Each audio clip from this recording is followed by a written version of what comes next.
Hello friend, मैं राधे स्वागत करता हूं आपके अपने इस डिजिटल बोर्ड पर। आशा करते हैं आप लोग अच्छे होंगे। ठीक है मित्र, प्रीवियस वीडियो में हम लोगों ने जो बेसिक जानकारी लेना था, बेसिक चीज़ें जानना था कि कारक कितने प्रकार के होते हैं, कारक विभक्ति के बारे में देखा था और परिभाषा क्या होती है कारक की, उनके बारे में हम लोगों ने बेहतरीन तरीके से सीख लिया था। जो मित्र वो वीडियो नहीं देखे वो जाकर प्लेलिस्ट से पहले उसे देखें, इसके बाद इस क्लास को लें, काफ़ी मदद मिलेगी। तो चलिए दोस्त शुरू करते हैं। पहला कारक क्या होता है? कारक आठ आठ कारक के 8 भेद होते हैं। तो उसी में पहला क्या है? कर्ता कारक हो गया, मतलब कार्य को करने वाला हो गया। वाक्य में काम करने वाले को क्या कहा जाता है? कारक कहा जाता है, कर्ता कारक कहा जाता है। ठीक है, इसे ने विभक्ति से जो है ने विभक्ति से प्रयुक्त करते हैं। मतलब विभक्ति रहित भी होती है और विभक्ति सहित भी होती है। क्लियर हुआ? इसमें विभक्ति भी प्रयोग होता है, विभक्ति नहीं प्रयोग होता है, इसमें आकर्मक क्रिया आती है। ठीक है दोस्त, अब एग्जाम्पल को हम लोग देखते हैं। एग्जाम्पल को देखते हैं। देखिए पहला क्या है? लड़का खेल रहा है।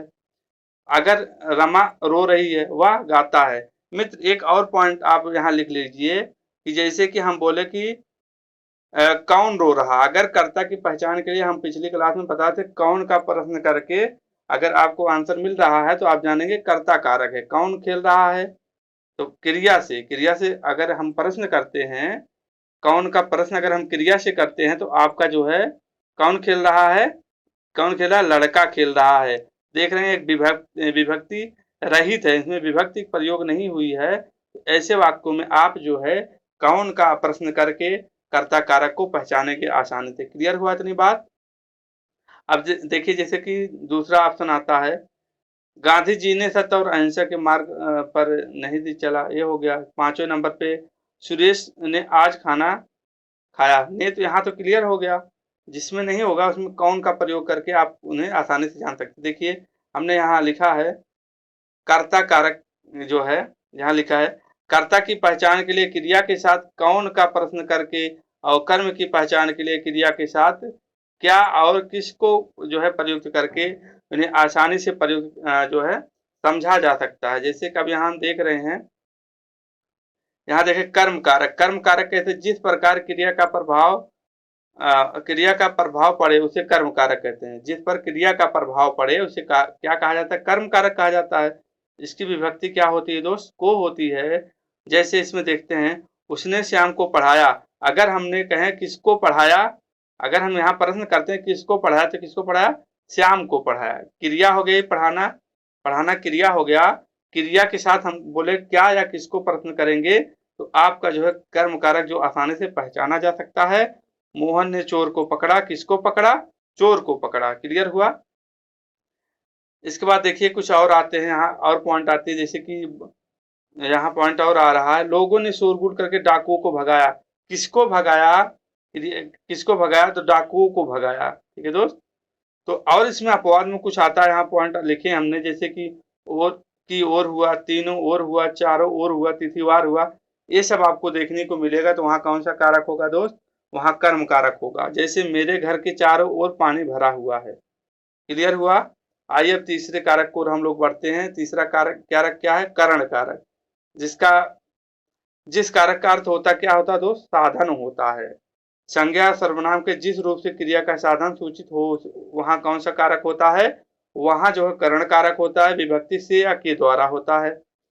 जैसे हम लोग देखते हैं एग्जाम्पल में, देखिए आप, अर्जुन ने जयद्रथ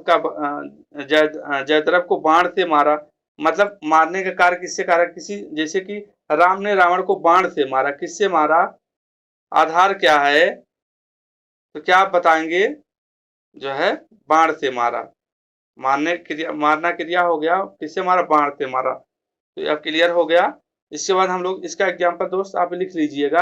और एक पॉइंट यहाँ आता है, जैसे कि अंग भंग वाले जो वाक्य होते हैं ये इसी में आते हैं। ठीक है दोस्त। इसके बाद हम लोग संप्रदान कारक की ओर बढ़ते हैं। संप्रदान कारक क्या कहता है, इनके बारे में हम लोग देखते हैं। संप्रदान कारक क्या कहता है? जिसके लिए कुछ किया जाए उसको क्या कहते हैं? संप्रदान कहते हैं। विभक्ति क्या होता है? के लिए, के वास्ते होता है।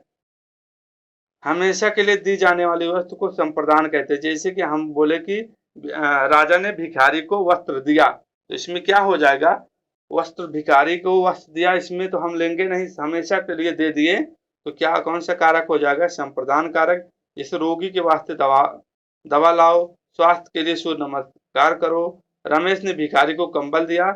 ये सब एग्जाम्पल आप किसमें देखेंगे, संप्रदान कारक में देखेंगे। क्लियर हुआ। इसके बाद हम लोग अपादान कारक आते हैं, इंपॉर्टेंट है, अपादान कारक इंपॉर्टेंट है, आप इसे नोट डाउन करिए। संज्ञा सर्वनाम के जिस रूप से समानता, अलगाव, अलगाव, निकलने, डरने, तुलना करने की या रक्षा करने की आदि की बात कहा जाए, आदि की बात का बोध हो, वहां कौन सा कारक होता है, अपादान कारक होता है दोस्त। विभक्ति क्या होती है, इससे अलग होने की। क्लियर हुआ। अब देखिए हम यहाँ करते हैं, देखिए बच्चा सांप से डरता है, देखो डरने की बात आ गई तो कौन सा क्या कारक होगा, अपादान कारक होगा। पेड़ से पत्ते गिरता है, ये भी अपादान, यहाँ तो कोई दिक्कत है नहीं, आप पहचान जाएंगे। वह बस से नीचे उतरा, बस से नीचे उतरा, ठीक है दोस्त, वह छत से गिर पड़ा, अलग हो रहा है, उसने मुझे मारने से बचाया, मारना हो गया, राम ने सीता से सुंदर हो गया, सुंदर है, यहाँ समानता का भाव दर्शा रहा है। तो क्लियर हुआ। इतनी एग्जाम्पल है। ये क्वेश्चन आपका आया, सीमा कुत्ते से डरती, अब जिसमें डरना हुआ, समानता हुआ, अलगाव हुआ, तुलना हुआ, रक्षा की बात आए, वहां कौन सा कारक होता है, तो वहां अपादान कारक होता है। यहाँ साधन का बोध नहीं होता है इसमें। क्लियर दोस्त। इसके बाद आगे बढ़ते हैं हम लोग, संबंध कारक की ओर बढ़ते हैं। संबंध कारक किसे कहा जाता है, एक वस्तु का संबंध दूसरे वस्तु से हो, उसे संबंध कारक कहा जाता है। इसका विभक्ति का की के हो जाता, रा रे री ना ने नी होता है। जैसे हम बोले यह प्रेमचंद का उपन्यास है, किसका उपन्यास है, तो एक ये जो है संबंध बता रहा ना, प्रेमचंद्र का उपन्यास है, यह पुस्तक मेरी है। भारतेंद्र हरिश्चंद्र जो है के नाटक श्रेष्ठ हैं। ये सब क्लियर क्या किसमें आ जाएगा, संबंध कारक में आ जाएगा आपका। क्लियर हुआ। इसके बाद हम लोग सातवें विभक्ति पे आते हैं, सातवें कारक पे आते हैं। सातवां कारक है अधिकरण। अधिकरण का अर्थ होता है आधार होता है दोस्त। संज्ञा सर्वनाम के जिस रूप से क्रिया का आधार सूचित हो, वहां अधिकरण कारक होता है। इसकी विभक्ति क्या होती है, में पर होती है। क्लियर हुआ इतनी बात। इसके बाद हम लोग आगे बढ़ते हैं। जैसे मैं 3 मिनट से आ रहा हूं, पहला एग्जाम्पल हो गया। परीक्षा अगस्त में होगी, तो यहाँ आधार क्या है, अगस्त में होगी। ठीक है दोस्त। आधार या साधन की बात नहीं करेगा, यहाँ आधार की बात करेगा। जहां आधार की बात करेगा वहां जो है अधिकरण कारक हो जाएगा आपका। क्लियर हुआ। ये सब एग्जाम्पल थे। अब आते हैं संबोधन, लास्ट कारक की ओर हम लोग बढ़ते हैं। क्या है लास्ट कारक, संबोधन है। संज्ञा सर्वनाम के जिस रूप से किसी को पुकारा जाए, जैसे विभक्ति क्या, हे हो हरे, हे ईश्वर। तो दोस्त ये सब जितने पॉइंट हैं आप इन्हें नोट डाउन कर लीजिए, और इसका इसी तरीके से आप इसे देखिएगा, आप प्रीवियस ईयर पेपर लगाइएगा। आपका जो डाउट है, आपका डाउट जो है दूर हो जाएगा। आप परिश्रम करिए, इसका नोट्स जरूर बनाएंगे, तो तभी आप जो है इसका पूरा लाभ ले पाएंगे। ठीक है दोस्त। अगर इसका पीडीएफ चाहते हैं तो टेलीग्राम चैनल पे आप न्यू अकेडमी, इसमें डिस्क्रिप्शन बॉक्स में लिंक दे दी जाएगी, आप लोग वहां जाकर के टेलीग्राम ज्वाइन कर सकते हैं और इस पीडीएफ डाउनलोड करके अपना नोट्स खुद का बना सकते हैं। क्लियर हुआ बात। ठीक है मित्र, तो मिलते हैं कल एक और बेहतर क्लास में। तब तक के लिए अपना ख्याल रखना, अपने माता पिता की ख्याल रखना। जय हिंद, जय भारत, वंदे मातरम।